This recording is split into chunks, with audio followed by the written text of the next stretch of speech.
सम्मान किया और किसी भी जातिवाद को लेकर कोई भी समाज के दरमियान में कोई मतभेद नहीं रहा। लेकिन जब कमेटी बनाई गई तो ये कमेटी राम मंदिर को लेकर पीएमओ ऑफिस से बनाई गई और जो जहां पर लोग यहां पर कमेटी के अध्यक्ष थे, ये सिर्फ चोरी का मामला नहीं रहा और ये मामला तभी से शुरू हुआ जब वहां पर भूमि जमीन को खरीदी गई सस्ते दामों में और ट्रस्ट को बेचा गया करोड़ों रुपयों में। ये चोरी का मामला तभी से चालू हो गया और ये सब आप लोग जानते हैं कि ये किसके जरिए से ये चोरी की जा रही थी। इसी को देखते हुए कांग्रेस पार्टी मांग करती है कि ये सिर्फ ट्रस्ट की चोरी नहीं है बल्कि ये चोरी सीधे पीएमओ ऑफिस तक जाती है और हम यहां पर मांग करते हैं कि यहां के प्रधानमंत्री को भी इस्तीफा देना चाहिए और हम बहुत निषेध करते हैं इस चीज का। बहुत बहुत धन्यवाद। जय हिंद, जय महाराष्ट्र।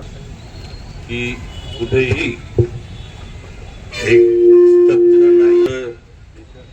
सगळीकडे देशामध्ये असो का कुठेही असो, आजच्या परिस्थिती अशी झाली की कुठलं काम व्यवस्थित होत नाही। स्कूल कॉलेजेस मध्ये पुन्हा दुसरे तुमचे रोड आणि याच्यामध्ये कालच्या नांदेडचा किस्सा आहे की पूर्ण पूल अर्ध्याच्या वर पडला। हे भ्रष्टाचाराचं सगळं रॅकेट जमा झालेला आहे। त्याच्यामुळं आपल्या पार्टीतर्फे सत्याग्रह हे करतोय। आणि दुसरी गोष्ट, राम मंदिरावर दोन आज हे आलंय समोर तर विटा, चांदीच्या विटा गायब आहेत, पैसे गायब आहेत।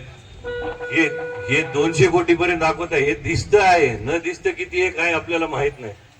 तरी पण आमच्या सगळ्यांची मिळून एक आपण कलेक्टर साहेबांकडे निवेदन देतोय की या सगळ्यांना जेलमध्ये घाला। जेवढे आरोपी आहेत, जे आहेत, त्या सगळ्यांना जेलमध्ये घालून द्या। एवढं 2 शब्द संपूर्ण उपस्थित असलेले काँग्रेस पक्षाचे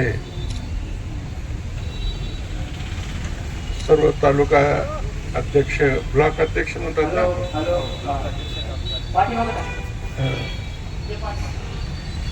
आणि उपस्थित सर्व काँग्रेस पक्षाचे जिल्ह्याचे प्रमुख कार्यकर्ते आणि उपस्थित तरुण मित्रांनो, आज जे आपला आंदोलन आहे पक्षाच्या वतीने,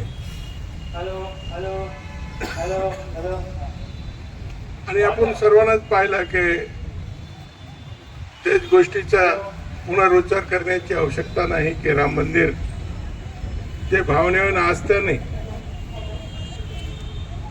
अयोध्यामध्ये बांधलं गेलं आणि ते 2 वर्षानंतरच ते मंदिरामध्ये कसं राकीट भारतीय जनता पक्षाने जे नेमलेले सगळं पदाधिकारी होते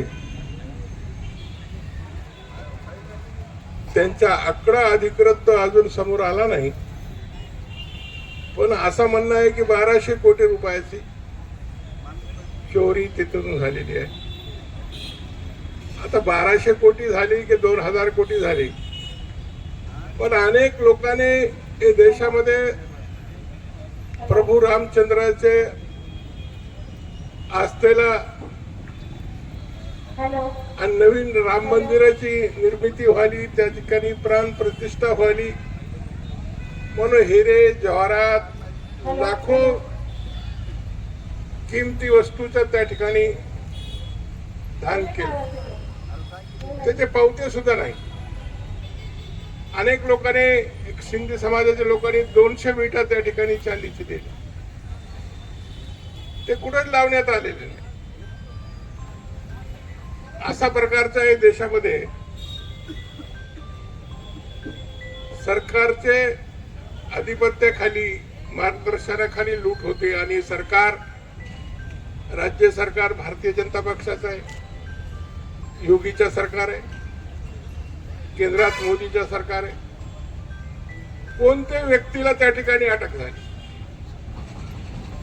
त्याला किती पोलीस कस्टडी त्यांना मिळाली, एखाद्या माणसाने जर 10 रुपयाची चोरी केली तर ते चोरी आहे आणि 10 लाखाची चोरी केली तरी चोरी आहे। आणि आपले कायद्यानुसार चोरी 10 रुपयाची असेल किंवा 10,000ची असेल, कायद्याप्रमाणे 10 लाखाची असेल तेवढं शिक्षा त्याच्यामध्ये कायद्यामध्ये तरतूद करण्यात आलेली आहे. पण साधे हे लोकांच्या त्या ठिकाणी कस्टडी सुद्धा शासनाने घेतली नाही. काय चाललं आहे देशामध्ये? कुठं कायद्याचा राज्य राहिला?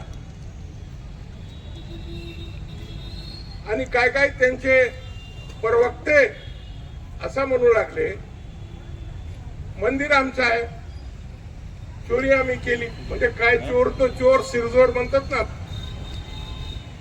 काय तुमचं वक्तव्य आहे? काय जनतेसमोर तुम्ही आज संदेश देतात?